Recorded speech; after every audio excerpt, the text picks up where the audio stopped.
తెలంగాణపై చంద్రబాబు గురి. ఆ రెండు పార్టీలకు బిగ్ షాక్ తప్పదా? తెలంగాణ రాజకీయాల్లో మరోసారి చక్రం తిప్పేందుకు తెలంగాణ అధినేత ఏపీ ముఖ్యమంత్రి చంద్రబాబు నాయుడు సిద్దమవుతున్నారా? గతంలో టీడీపీలో కీలకంగా పనిచేసిన నేతలను ఏకతాటిపైకి తీసుకువచ్చి తెలంగాణలోనూ పార్టీ జెండాను రెపరెపలాడించేందుకు ప్రయత్నాలు జరుగుతున్నాయా? అందుకోసం రాజకీయ వ్యూహకర్త ప్రశాంత్ కిషోర్ టీం ఇప్పటికే రంగంలోకి దిగిందా? ఖమ్మం, మహబూబ్ నగర్ నుంచి పార్టీ బలోపేతానికి అడుగులు వేసేందుకు ప్రణాళికలు సిద్దమయ్యాయా అంటే అవుననే సమాధానం తెలంగాణ రాజకీయ వర్గాల నుంచి వస్తోంది. ఉమ్మడి ఆంధ్రప్రదేశ్ హయాంలో తెలంగాణలో తెలుగుదేశం బలమైన పార్టీగా కొనసాగింది. ప్రత్యేక రాష్ట్రం ఏర్పాటైన తర్వాత కూడా తెలుగుదేశం పార్టీకి ప్రజాదరణ తగ్గలేదు. ముఖ్యంగా బీసీ సామాజిక వర్గానికి చెందిన ప్రజలు ఆ పార్టీకి బలమైన ఓటు బ్యాంకుగా ఉన్నారు. గత ఏడాది జరిగిన అసెంబ్లీ ఎన్నికల్లో బీఆర్ఎస్ పార్టీని గద్దెదించి కాంగ్రెస్ పార్టీ అధికారంలోకి రావడంలో తెలుగుదేశం పార్టీ కేడర్దే కీలక పాత్ర అనడంలో సందేహం లేదు.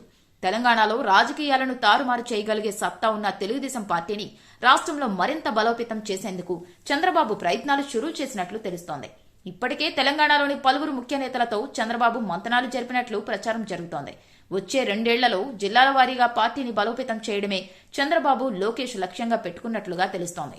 తెలంగాణ ప్రత్యేక రాష్ట్రంగా ఏర్పడిన తర్వాత చంద్రబాబు నాయుడు పూర్తిగా ఏపీ రాజకీయాలపై దృష్టి సారించారు. 2014 ఎన్నికల్లో ఏపీలో బీజేపీ, జనసేన పార్టీలతో కలిసి పోటీ చేసి విజయం సాధించింది. 2014 నుంచి 2019 వరకు చంద్రబాబు ఏపీలో ముఖ్యమంత్రిగా కొనసాగినప్పటికీ ఏపీ అభివృద్దిపైనే ఎక్కువగా దృష్టి పెట్టి తెలంగాణలో పార్టీ బలోపేతంపై పెద్దగా దృష్టి సారించలేకపోయారు. దీంతో తెలంగాణ తెలుగుదేశంలోని ముఖ్య నేతలు బీఆర్ఎస్ పార్టీలోకి వెళ్లిపోయారు.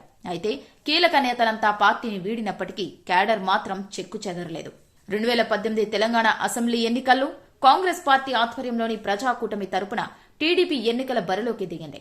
మొత్తం 14 నియోజకవర్గాల్లో టీడీపీ అభ్యర్థులు పోటీ చేయగా ప్రస్తుతం భద్రాచలం, కొత్తగూడెం జిల్లాలోని 2 నియోజకవర్గాల్లో మాత్రమే టీడీపీ అభ్యర్థులు విజయం సాధించారు. ఆ తర్వాత కొద్ది కాలానికి వారు అధికార బీఆర్ఎస్ పార్టీలో చేరిపోయారు. మరోవైపు ఏపీలో 2019లో జరిగిన అసెంబ్లీ ఎన్నికల్లో తెలుగుదేశం అధికారాన్ని కోల్పోయి వైసీపీ అధికారంలోకి వచ్చింది. దీంతో ఏపీలో పార్టీ బలహీనపడకుండా జాగ్రత్తలు తీసుకోవడానికే చంద్రబాబు ప్రాధాన్యత ఇవ్వడంతో 2023 అసెంబ్లీ ఎన్నికలలో తెలంగాణలో తెలుగుదేశం పోటీ చేసే పరిస్థితి కూడా లేకుండా పోయింది.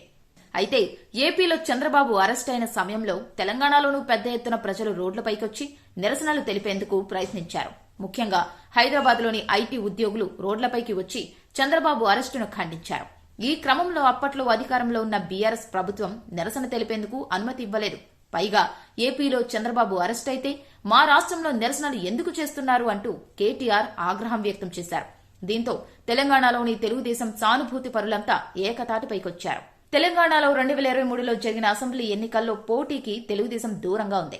దీంతో రాష్ట్రంలోని తెలుగుదేశం కార్యకర్తలు, సానుభూతి పరులు బహిరంగంగానే కాంగ్రెస్ కు మద్దతు తెలిపారు. చంద్రబాబుపై కేటీఆర్ చేసిన వ్యాఖ్యలతో బీఆర్ఎస్ లోని తెలుగుదేశం సానుభూతి పరులు సైతం కాంగ్రెస్ పార్టీకి మద్దతుగా నిలిచారు. దీంతో కాంగ్రెస్ పార్టీ అధికారంలోకి రావడానికి తెలుగుదేశం ఓ ప్రధాన కారణంగా మారింది. ఇటీవల ఏపీలో తెలుగుదేశం కూటమి అధికారంలోకి రావడంతో సీఎం చంద్రబాబు నాయుడు మరోసారి ముఖ్యమంత్రిగా బాధ్యతలు చేపట్టారు. వైసీపీ హయాంలో ఏపీ అభివృద్దిలో వెనకబాటుకు గురైంది. దీంతో మళ్లీ తిరిగి రాష్ట్రాన్ని అభివృద్ది పథంలో నడిపేందుకు చంద్రబాబు కృషి చేస్తున్నారు. అయితే ఈసారి ఏపీలో అభివృద్దితో పాటు తెలంగాణలో తెలుగుదేశం బలోపేతంపైన చంద్రబాబు దృష్టి సారించారు. వీలు చిక్కినప్పుడల్లా చంద్రబాబు తెలంగాణ తెలుగుదేశం ప్రధాన కార్యాలయానికి వస్తున్నారు. ఆ పార్టీ ముఖ్య నేతలతో భేటీ అవుతున్నారు. రాష్ట్రంలో పార్టీ బలోపేతానికి తీసుకోవాల్సిన చర్యలపై వారితో చర్చిస్తూ అందుకు అనుగుణంగా ప్రణాళికలు సిద్దం చేస్తున్నారు. ఈ క్రమంలో హైదరాబాద్ లో Prashant Kishor, political strategy company show time Robin శర్మలతో చంద్రబాబు, నారా లోకేష్ భేటీ అయినట్లు తెలుస్తోంది. వీరి భేటీలో తెలంగాణలో తెలుగుదేశం పార్టీకి పూర్వ వైభవం తీసుకువచ్చేందుకు ప్రణాళికలు సిద్దం చేసినట్లు చర్చ జరుగుతోంది. ఇప్పటికే తెలంగాణ తెలుగుదేశంలో చేరేందుకు పలువురు నేతలు సిద్దమయ్యారు.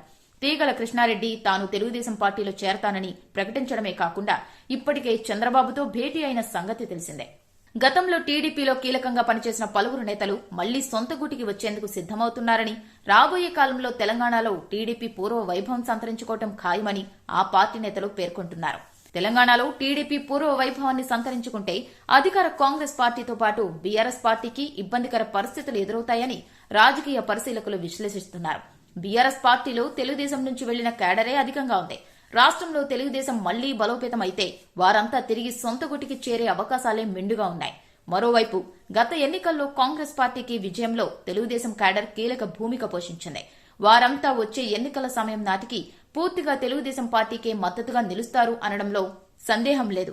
తెలుగుదేశం అధినేత చంద్రబాబు ప్రత్యేకంగా తెలంగాణలో తెలుగుదేశం పార్టీని బలోపేతం చేయడంపై దృష్టి సారిస్తే వచ్చే ఎన్నికల సమయం నాటికి కాంగ్రెస్, బీఆర్ఎస్ పార్టీలకు గట్టి షాక్ తగలడం ఖాయం. దీంతో ఏపీ తరహాలో వచ్చే అసెంబ్లీ ఎన్నికల్లో తెలంగాణలో తెలుగుదేశం, బీజేపీ, జనసేన కలిసి పోటీ చేస్తే అధికార పీఠం ఖాయమన్న వాదన రాజకీయ వర్గాల్లో వినిపిస్తోంది. చంద్రబాబు వ్యూహం కూడా అదేనని తెలుగుదేశం వర్గాల్లో చర్చ జరుగుతుంది. మొత్తానికి చంద్రబాబు గురి తెలంగాణపై మళ్లడంతో టీడీపీ శ్రేణులు, సానుభూతి పరుల్లో సంతోషం వ్యక్తమవుతోంది.